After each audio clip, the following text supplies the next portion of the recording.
And I'm really excited to share with you all what I've been up to.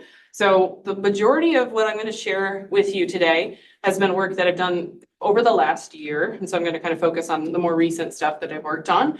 And as you all know, the field of obesity science is very much rapidly evolving with the introduction of GLP-1 receptor agonists and their profound effect on body weight. It's very much shifting the conversation around obesity and how we manage it. And we've been working at shifting obesity for a long time. And so I think it's there's a lot to talk about. There's a lot to process. There's a lot to think about. And so we'll bring up, I think, some of those issues and some of the emerging research questions as we talk about this area today. I'm so excited to share it all with you. So these are my disclosures, just so you are aware of my financial relationships. I won't read them, but just so you're aware, I like to disclose that always. And so first, we're going to talk about just the overview of how glucagon-like peptide, 1 receptor agonists, how they work in the body. Excuse me. And then we're going to talk about the evolving evidence around lifestyle support on these medications and what the role is for lifestyle support now in obesity management. And then we're going to talk about food noise reduction as a potential novel outcome that we're seeing patients really care about. And so how we kind of rapidly tried to bring some science to that topic over the last year, because it's very much pop science, and we wanted to bring it into the real science space. So I'm excited to tell you about kind of how we went about that. And then I'll tell you what we did to validate the measurement tool that we've developed for food noise, and also just what I think some of the key future research directions are in this area. So just to give you an overview of what's happening in the field of obesity pharmacotherapy, there are currently 2 medications available, FDA approved on the market. There's semaglutide and tirzepatide. So tirzepatide is a new medication out from Eli Lilly, and it is a dual agonist. And so it does seem to be slightly more effective than semaglutide, but both are very much more effective than traditional lifestyle therapies. And there are several that are late stage development. One, CargSema, is kind of interesting because it's an amylin analog and a GLP-1 analog combined. And so a lot of companies now are trying to combine these different appetite regulating hormones and receptor agonism for those hormones to see if they can come up with a more effective medication or a medication that has fewer side effects than the ones that are out now. And so this is just a list of, this is not exhaustive, but these are the ones that seem to be the major players that may be coming onto the market soon. So retatrutide is an interesting one. It's a GIP, GLP-1, and glucagon receptor agonist. So it's a triple agonist. Interestingly, the effect, they were thinking it would be much more effective than tirzepatide, the dual agonist. It didn't turn out to be that much more effective in the randomized trials that just came out. And so, the stories that, still to be told on some of these new medications. And I would say that there are even some in development that have a completely different mechanism than the one I'm about to tell you about. So this is how these medications work.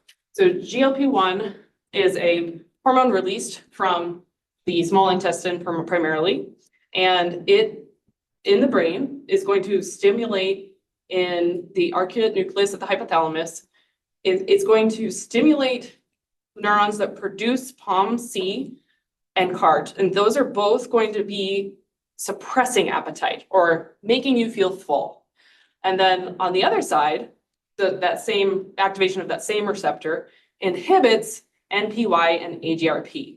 And so those are the neurotransmitters that are going to make you feel hungry.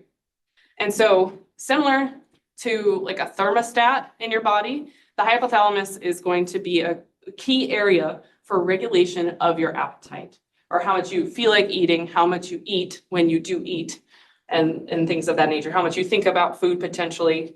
And so it definitely modulates this key neural network. And as a result, without really trying, right, it prevents overeating, and it's also going to alter food preferences. So interestingly, GLP-1 receptors are also present in your taste buds.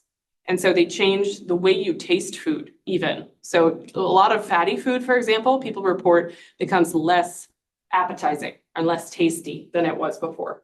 And some people even say that lighter foods like fruits and vegetables taste better than they used to. So, and that's another emerging area, I would say, is how you change the taste profile. Now, some medications, like I said, are now adding in the agonism of glucose-dependent insulinotropic polypeptide, or GIP. And that is a hormone that has a lot of overlapping, has influences on a lot of overlapping organ systems, as GLP-1 does.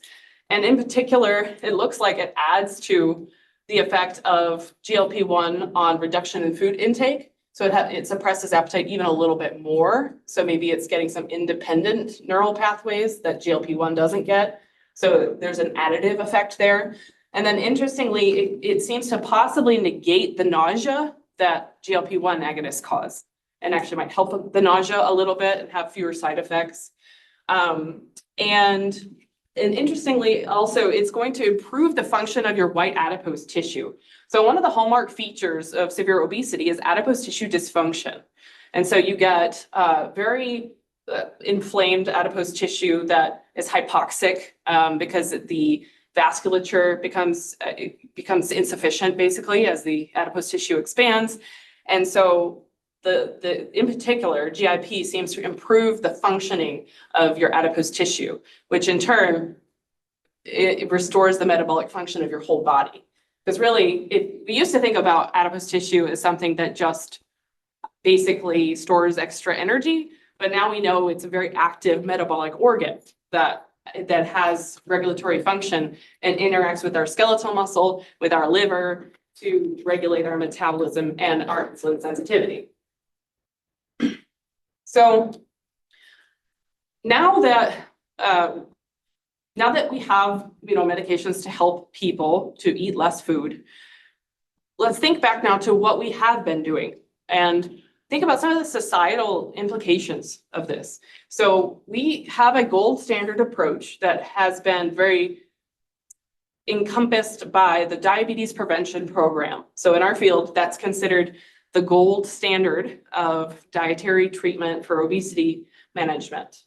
And it involves a lot of intensive behavioral counseling focused on calorie counting, usually food tracking and measurement, individualized education and counseling to help people adapt those recommendations to their own life and their own circumstances, and often incorporates frequent self-weighing, and then usually some sort of high volume, low intensity activity that is feasible for people with high weights, such as an increasing step count, or and then more recently, there's been a push as well to incorporate resistance training in order to maintain the muscle mass, so that as people lose weight, they're not losing muscle, right? They're losing primarily fat is the hope.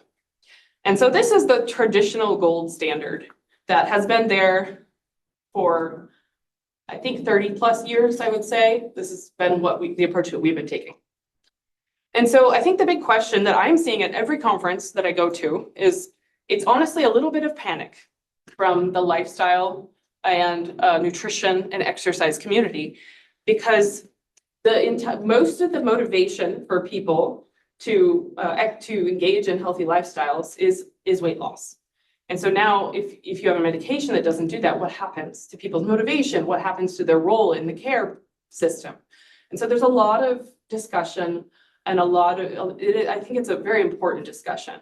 And so let's talk a little bit more about that. So the question on everyone's mind is, if GLP-1 receptor agonists reduce food intake, then what is the role of lifestyle intervention in obesity management now?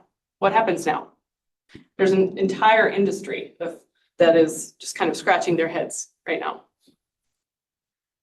So I will say, like, when you think about clinical trial methodology, it is really important to look into detail about what is the intervention.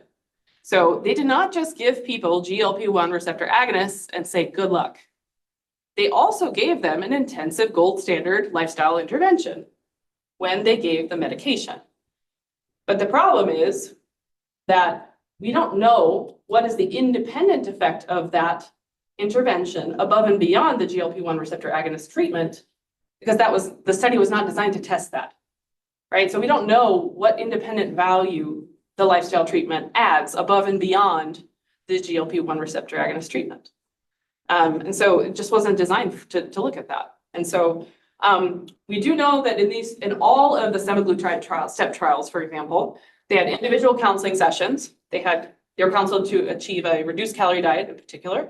They had increased physical activity, and they logged their diet and their physical activity so that the regular visits could be informed by their logged behaviors. So that is what happened in the trial, right? And then we're basing the FDA approval is based on that particular condition where people were given a medication and a lifestyle intervention. But the question is, how is that implemented in practice? Is it implemented in practice? Is that what's happening in the real world when people get these medications? And the answer to me is not often, probably. So we have a little bit of data that we collected from people as they were picking up their new prescription for their GLP-1 receptor agonist and asked, what support do they have to go with their medication? And this survey of 238 people, 43% of adults taking one of these medications had zero lifestyle support, even though that is the condition under which it was FDA approved. So there's a huge gap here where 43% of people, at least in the Lubbock area, where I'm from, getting these medications have zero support for taking them. And so the other, I think, thing that can really help inform, what questions should we be asking, right? What should we be looking at is just trying to understand how, part of research always can come from the patient themselves. And so we also asked in their experience, depending on what stage they were at of taking their medication, what their top concerns were, like what's on their mind, what are they experiencing? And here's what we found. So in the early stages, like 0 to 3 months in of just starting the medication, patients were mostly worried about insufficient weight loss. And so they started off a little nervous, like, is this really going to work? And then maybe it wasn't working quite as fast as they thought it would. And then towards the later stages, they became more concerned about weight regain. So it seems like what happens is they wait it out, they lose quite a bit, and then they become more concerned about weight regain. So there's like a shift across the time period of 1 year that they're on these medications. And then weight loss plateau is a concern after those initial months. So, and that's pretty typical with most weight loss programs. You'll see that the weight comes off and then there's a plateau. And so that becomes like a focus of, oh, why can't I lose more weight? And so that could be a potential research question of like, how do we prevent the plateau? Maybe that's a place where lifestyle intervention comes in once the patient is ready and concerned, right, about that particular phenomenon. And digestive side effects are most prominent in early in use, but they remain steady. So they're kind of an issue for some people throughout the entire 1 year that was studied here. So that's a consistent issue. And then initially, people are very concerned about what they should be eating, but the concern about what they should be eating decreases over time.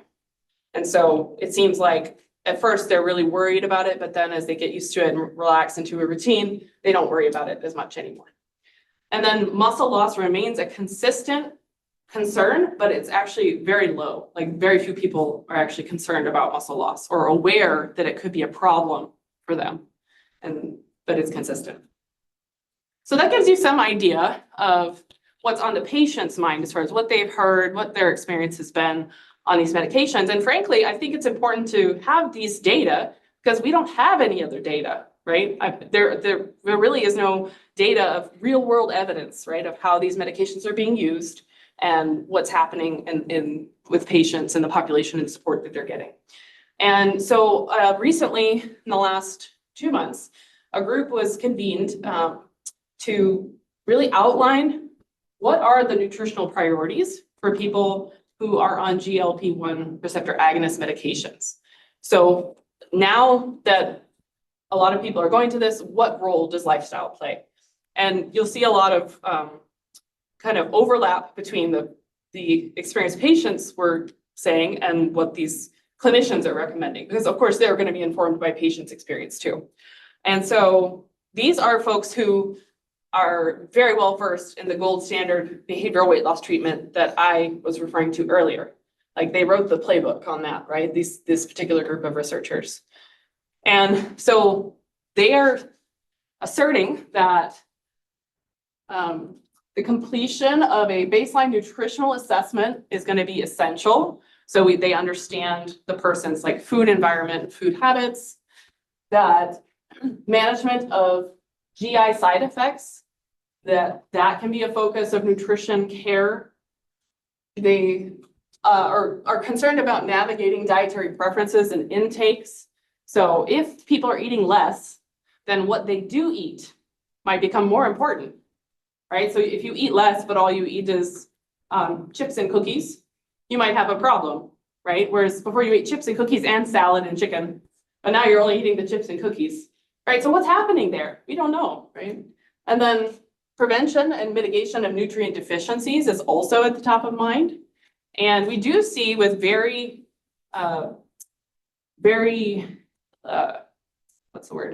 effective weight loss that you sometimes, like with bariatric surgery, for example, that surgical intervention can result in nutrient deficiencies sometimes. And so it's a combination of both the change in digestion and the change in food intake. And so they're just kind of on watch for that maybe with these medications, if food intake is so low, what if you're not getting enough essential nutrients, like iron, for example, right? The micronutrients. And so that's another area that they highlighted. And the preservation of muscle and bone mass is also at top of mind for everyone's worried about fast weight loss and the impact that could have on the skeletal muscular system. And then promotion of other supportive lifestyle measures. So things like regulating your sleep, your circadian rhythm, stress management, mental health. And you'll see later that mental health is actually coming out as a potential really big, important outcome for patients.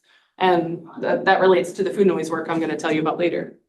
And so altogether, I just have to point out that I think this is an example of like when we make recommendations for clinicians to navigate unknown situations. I think the intention of this particular advisory was to give clinicians guidance from an expert point of view that hopefully is balanced, is suited and balanced in clinical experience and input from patients.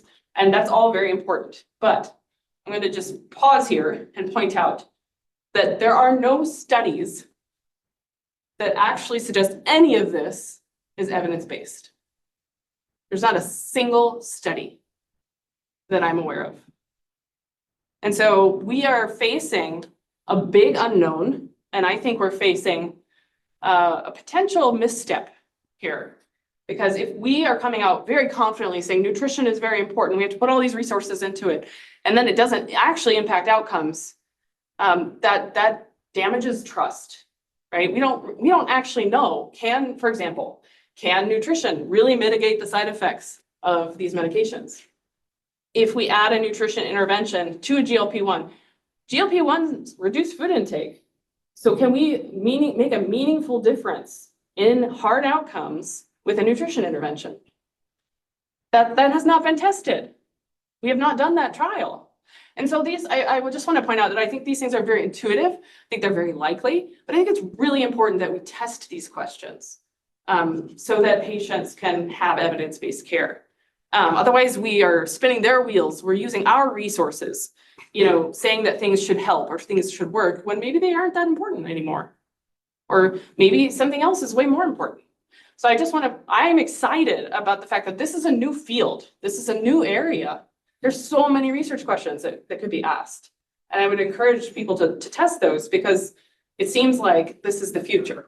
Like everyone is getting on these medications and we really need to better understand them. I tell my friends when I talk about this, that it feels almost like an uncontrolled experiment. like a natural experiment, right? That's just happening to people, and it's millions of people all at once, and a lot of people who have lots of questions with no answers. So I just think it's really fascinating. With a word of caution, my colleagues and I wrote a letter to the editor because this particular group, they basically said, nutrition intervention is pivotal. It's absolutely pivotal for outcomes and for patients. You have to do this. And so we kind of said, well, let's test some of this stuff in this letter to the editor as a response. Because we want to encourage inquiry. We want to encourage curiosity. This is a new situation. We don't have answers, and we need to have them. So, and with that, one of the things that is really standing out as an outcome that's important to patients is this idea of food noise. And how many of you have heard that term before? Okay, before today, like before you saw my seminar flyer? Yeah, you'd heard of it? Thanks. So it's kind of a buzzword, and I think it's a buzzword for a reason. And so we decided to convene a panel at ASN last year in 2024 to try to define food noise and to think about how we could go about measuring food noise, since it's so salient, right, for patients. And so we started off by saying, okay, is this new? Like, have we been measuring food noise before or calling it something different? And so we tried to explore a little bit like where the term comes from. And you can see that this didn't surprise me, but you can see that basically there was no interest. No one was Googling food noise really back in 2006. But as soon as Wegovy came out, the increase in Googling like skyrocketed, and it's as high as it has ever been today. And actually, I just looked last night on TikTok. There are 27,000 reels on TikTok right now. People talking about food noise and how to not have it. Even though we've never tested any intervention for food noise and we can't even measure it yet, right? So I think it's important to bring science to this. It's important to measure it. It's important to agree on what is it. And so that's what we were excited to do over the last year, starting with this meeting. And so we also started, of course, by looking in the literature as far as, who's using this term. And I will say that the idea of preoccupation with food has been in the eating disorder literature for a very long time. And even, it's part of some of the measurements that are already out there, right? And so it's important to say, are we already measuring this in some way, or is it unique? Is it distinct? And so in the literature, we found Travis Masterson's group at Penn State has been working on a theoretical model that incorporates food noise into their model of food cue reactivity and how it contributes to weight gain and obesity. And so their definition is that it's heightened or persistent manifestations of food cue reactivity that leads to intrusive thoughts and maladaptive eating behaviors, and that is propagated and reinforced by external food cues. And so their perception of food noise is that it's driven by the environment, and it's driven by external food cues. However, when we talked about it with the panel and looked closely at, we collected media articles and information from patient forums and social media, and reviewed all of that together to kind of put it together to really just look more objectively at what information that we had at hand that might help us define food noise. And we feel that there's some evidence that food noise is actually more than heightened food cue reactivity. It's not just that. Because it occurs in the absence of external food cues, and it's outside of normal meal times, for example. And rather than being transient, it's persistent. So people describe it as incessant, like a mental chatter that's always running, right, in their mind most of the time. And so that tells us that even though food cues in the environment may be contributing to food noise, that food noise exists, outside of just food cue reactivity. It might be its own psychological construct, if that makes sense. And so based on all the definitions that we pulled from media articles and from patient forums, we we did kind of a detailed analysis where we pulled out all the common characteristics or the common facets of food noise as far as how people experience it. And you can see some, of course, food stands out. Chatter is a word. Constant comes out very strong. Intrusive comes out very strong. Inescapable, internal itch that you can't scratch. And so this is just kind of a visual representation of the commonalities between all the different definitions and all the different anecdotal experiences that patients have. And so we also noted that the folks who are talking about it, of course, food noise might not be exclusive to these particular individuals, but in the media, the hype, the viralness, everyone who's talking about it, it's in the context of controlling their weight. So it's always in the context of weight loss. And so we hypothesize that the affected population is anyone attempting to control their food intake for health-related reasons, most commonly obesity and weight loss.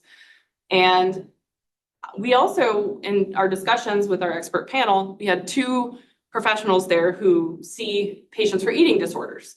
And they also commented that they've been studying psychological constructs of eating behavior for a lot longer than I have.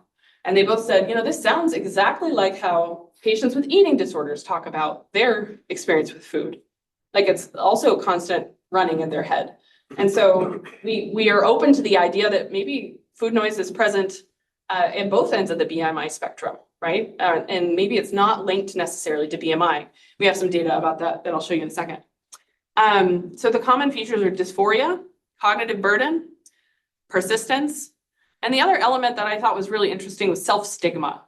And so there was a big sense of relief when people take their medications that it wasn't their fault that they couldn't control their constant thoughts of food.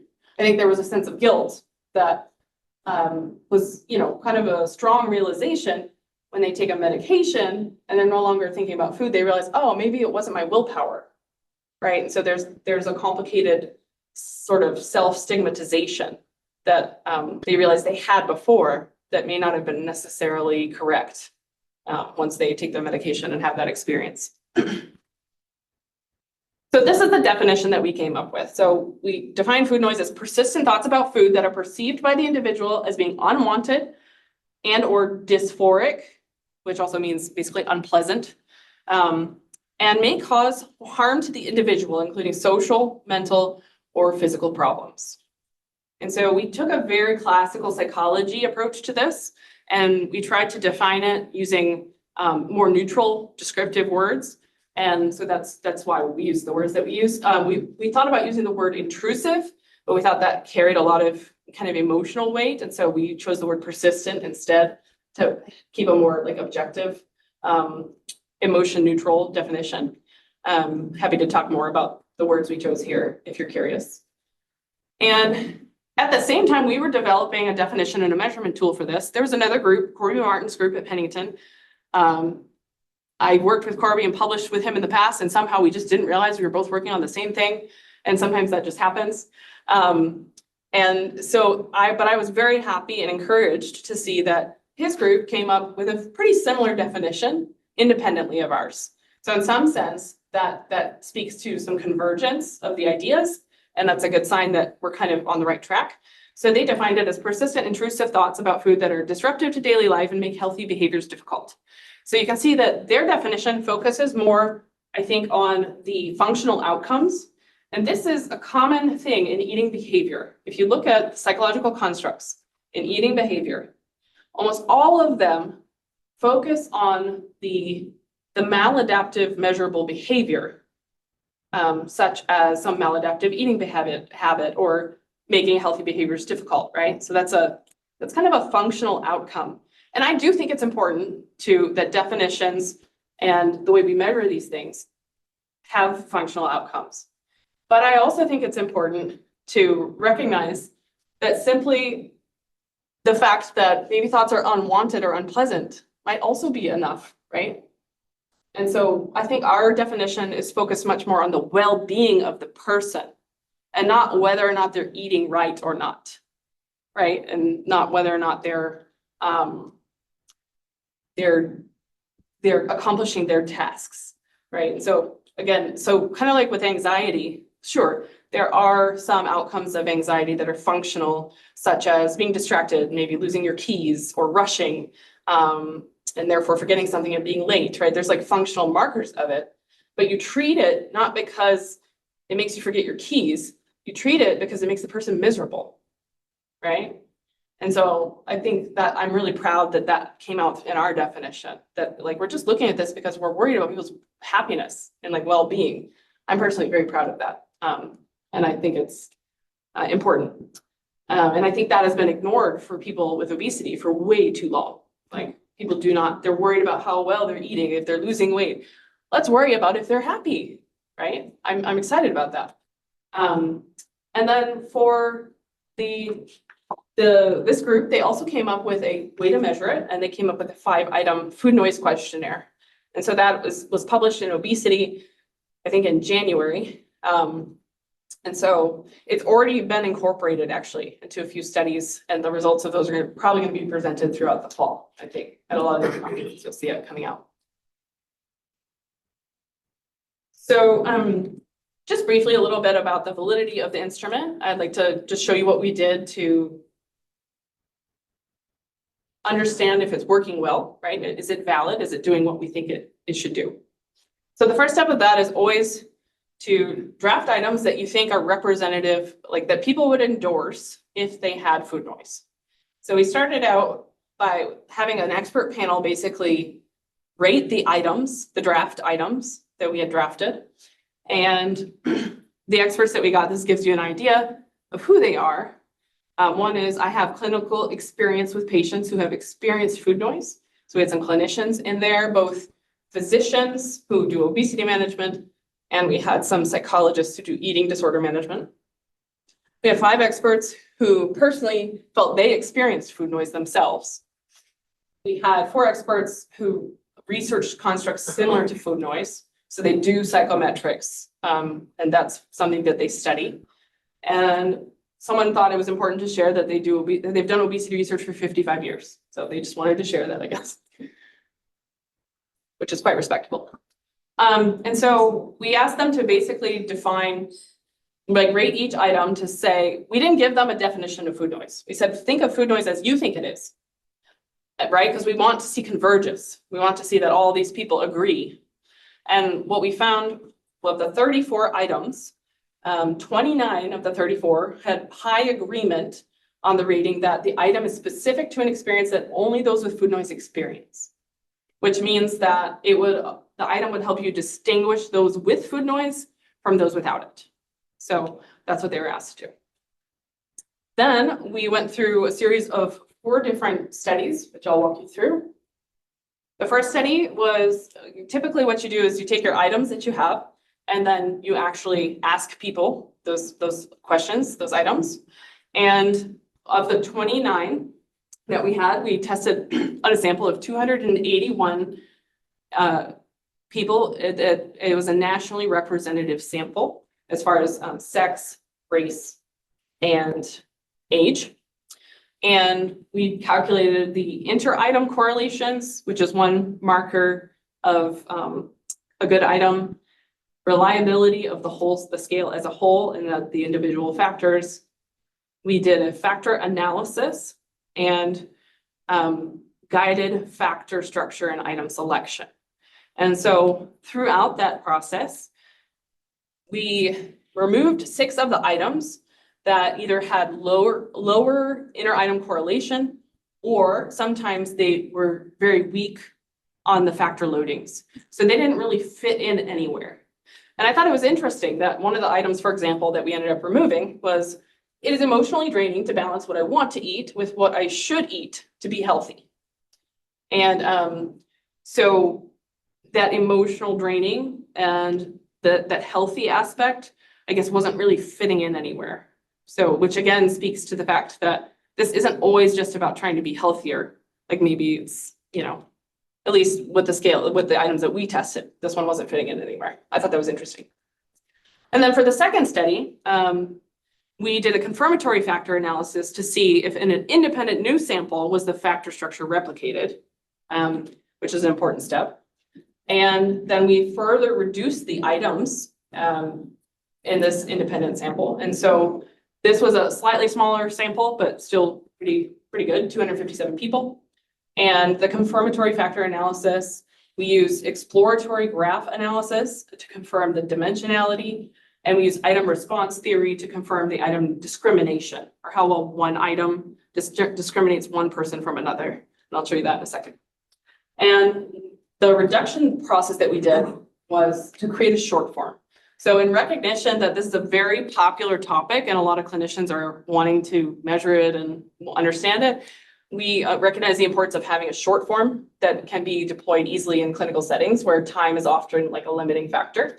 And so what we did is we basically used the fewest items possible with maintaining a Cronbach's alpha or internal reliability of 0.8. So that was the strategy that we used. So here is what you've been waiting for. These are the items that supposedly measure food noise. This is what we came up with. And so the first factor, there are three factors. The first factor is preoccupation with food. This wasn't surprising to us. There are a lot of, I think, there's a good reason to believe that people who have food noise are certainly preoccupied with food. The ones in bold, so that first one, I think about food all the time, even when I'm not hungry or eating. When I'm eating a meal, I'm already thinking about what my next meal will be. And every day I wonder if I have some of the foods I might want to eat later. Okay, those items in bold are the ones that ended up remaining in the short form. But for the long form, all of the items were included. And you can see the standardized estimates are all reasonably high. And so, yes, that's the first factor. The second factor is persistence. And this actually, the ones that remained, it's a little hard to see the bold, so I'll just point them out. When I start thinking about food, I find it difficult to stop thinking about it. And when I push thoughts of food out of my mind, I can still feel them tickle in the back of my mind. And so those were the strongest two items that stayed in the short form. And I'll just give you a second to kind of take those in. So if you see, I would say that they're all pretty related to the persistence of the thoughts. So for example, I often eat to get relief from thinking about food for a while. And so it's like, it's so persistent that you just kind of, you want something, right, to stop it. So you eat just for the relief of it. Yes, excuse me, very interesting. Are there difference between sexes and other people that work full-time or not work full-time that you could perhaps stratify the data? Yes, I have some data on that too, which I'll share with you. Yes. So I hide that I think about food so much because I'm worried that people will think less of me for it. And so we kind of grouped these together as general dysphoria or dissatisfaction with your current state. So you either hate something about the way you are or what you're experiencing. The items that stood out as the strongest, most correlated with the overall scale were, I hate that I always have food on my mind, and I hate myself for not being able to control my thoughts about food. And so those are pretty strong statements, and those explain the most of the variance and stayed in the model for the final 7 item. And so all of these in general, there's a concept in older, I guess, writings of psychology that some of you might be familiar with, that basically it's the idea of that something is ego dystonic, or it's not congruent with who you'd prefer to be. Like, so your identity, right? All right, and then as far as the other thing that's important to see is how is this related to other things, right? How is it related to other measures? How do we know that we're actually measuring food noise and we're not just measuring weight and shape concern, for example? We would want to see that maybe there's some relationship there, but it's not like overlapping completely. And so you can see that the scale has pretty good discriminant validity because it's not related to dietary restraint. It's correlated with dietary restraint, but the correlation is only 0.19. So the column I want you to focus on here, and the data is in this matrix, is this first column here. And that's the relationships between food noise with the other constructs that we measured. So a very common thing that you have to do is to compare your measurement to social desirability. In other words, make sure that you're not just measuring the people who are answering the way they think is a socially desirable way. And so you can see that the correlation between food noise and the social desirability scale is 0.41. So it's not very strong, it's moderate. And then the correlation with weight and shape concern is 0.43. And the correlation with social desirability, I already said, is 0.41. And then these other measures, we actually expected there to be a higher correlation. We expected to be there more convergent validity. And the eating disorder quality of life scale measures someone's quality of life around their thoughts about food and their relationships and just their, their functioning around food specifically. And you can see that the higher the food noise, the lower their eating disorder quality of life is. So that was to us a strong indicator of validity. And then the general food craving, the trait, again, we expected it to be related to food cravings, right? If you have a lot of craving, you probably also have a lot of food noise. And the correlation there is 0.78. And then similarly, if you have a lot of food noise, you probably have high food cue responsivity also. And we also saw a higher correlation there of 0.67. And so measuring these other things just helps us know, like, the relationships we're expecting to be there with known constructs, are they there? And the answer is largely yes. We felt that was corroborated. Interestingly, and to your point, Andrea, the time spent on food preparation, that's something we did ask about, because people said, well, how do you know they're not just thinking about, because they have to plan everyone's food, right? Thinking of the matriarch of the family, perhaps, who's planning everyone's meals and has to think about food. But there was no significant correlation between food noise and the time they spent on food preparation. Okay, and the other thing we wanted to do is understand basically how well the scale discriminates amongst those who have more food noise. Okay, so we were trying to understand, we were actually trying to measure that the scale is good at distinguishing people with zero food noise from people who have a little food noise from people who have a lot of food noise, right? And so this analysis helps us understand that. And you can see this is basically the standardized estimate, and you can see that it maximally performs and peaks at a theta of 1.23, which indicates that it's ideal for distinguishing among individuals with food noise, like with existing food noise. And then we also looked at it item by item to make sure each item in the 7-item short form scale was contributing something unique. And similarly, we found that the peak level is different for each item, suggesting that each one of them is contributing new information that helps us distinguish between one person and another. And so this is another good indicator that there's probably good discrimination between someone who has less food noise and someone who has much more food noise from using this scale. All right, and retest reliability.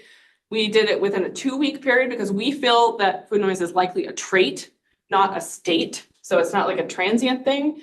It's maybe something that lasts and is persistent, like a trait that you have that you carry with you. And so that's why we chose the 2-week time point.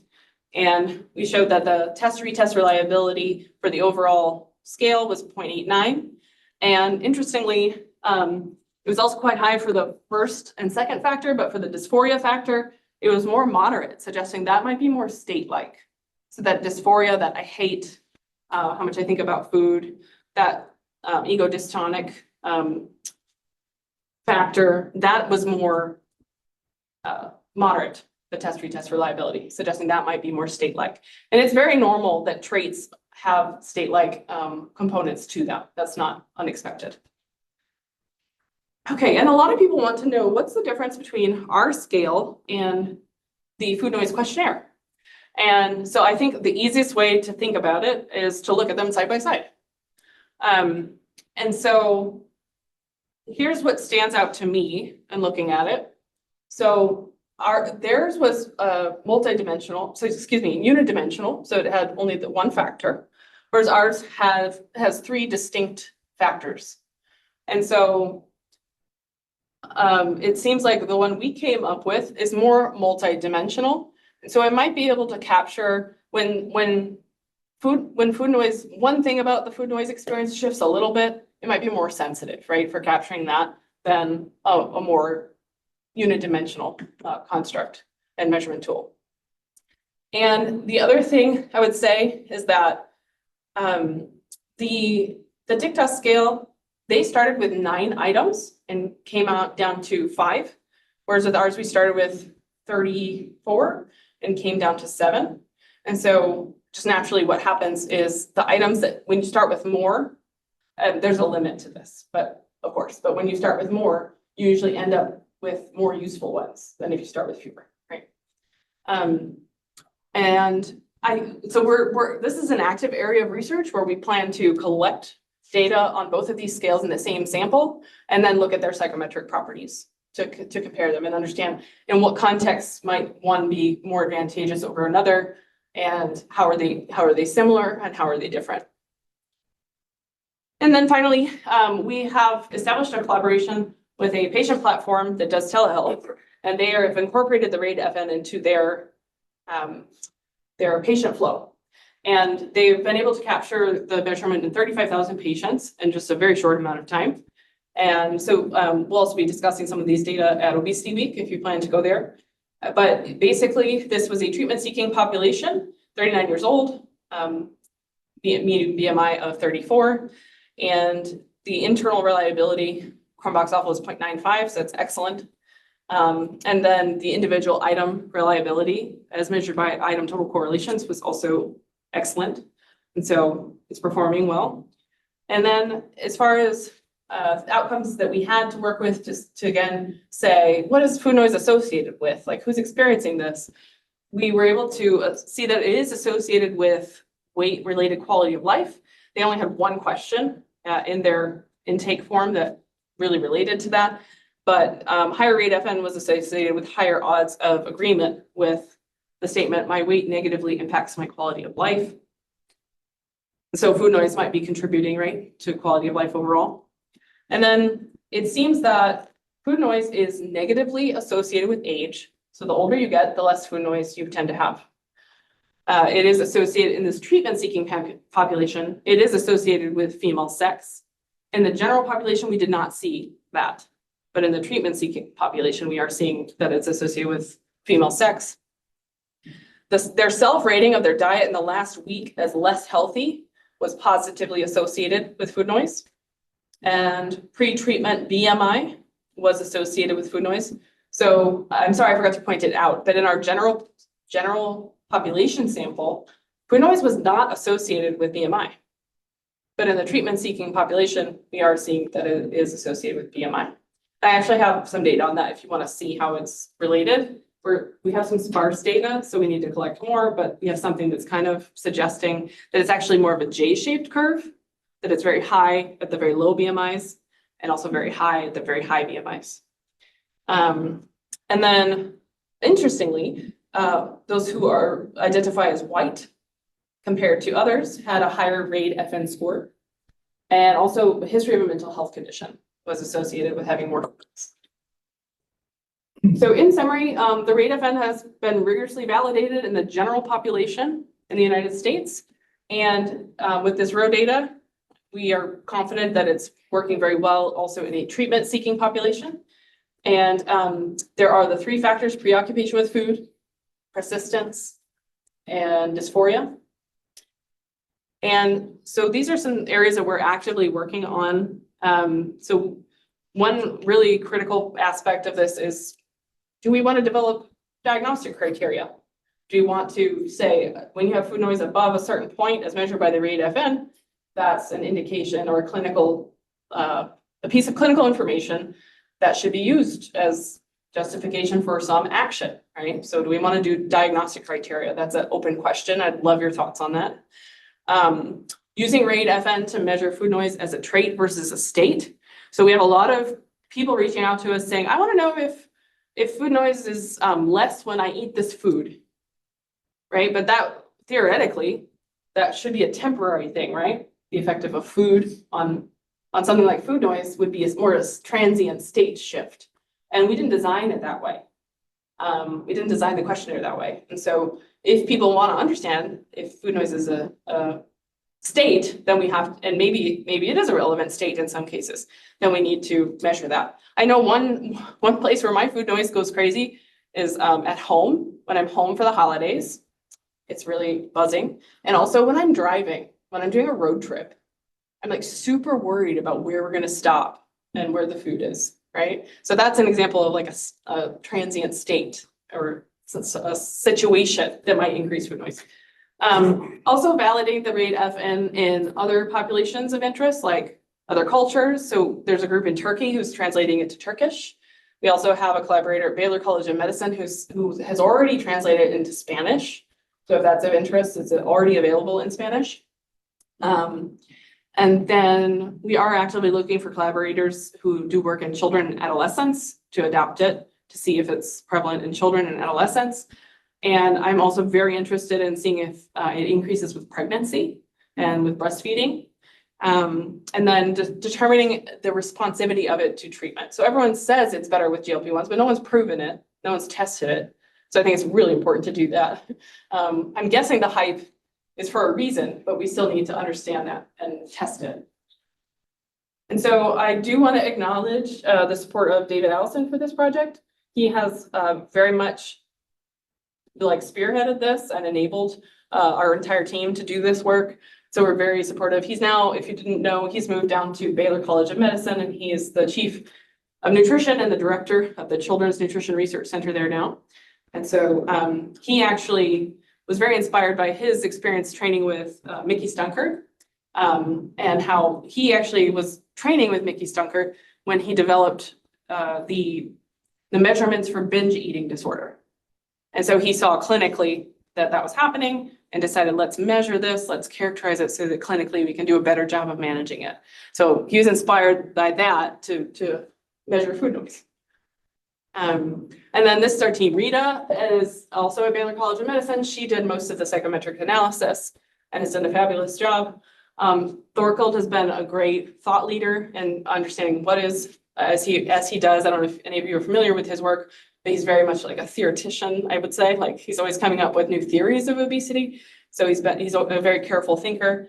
John has been really helpful with data collection on online platforms and getting good quality data for all of our survey work that we were doing.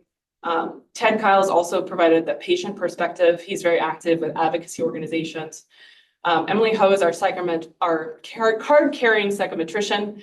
She actually is very involved in the NIH Toolbox, and which is a kind of standardized measurement resource. If you want to do psychometrics, go there, and their protocols are very well developed, very carefully guarded and curated.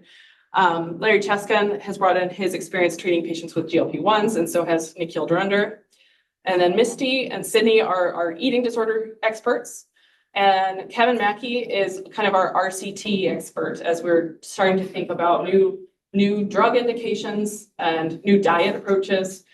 He's very, very skilled at randomized controlled trials. So he has been kind of bringing that perspective to everything and the regulatory considerations and things like that. So with that, I would like to thank you for my long-winded update on what I've been up to over the last year. And I look forward to your thoughts and thank you so much.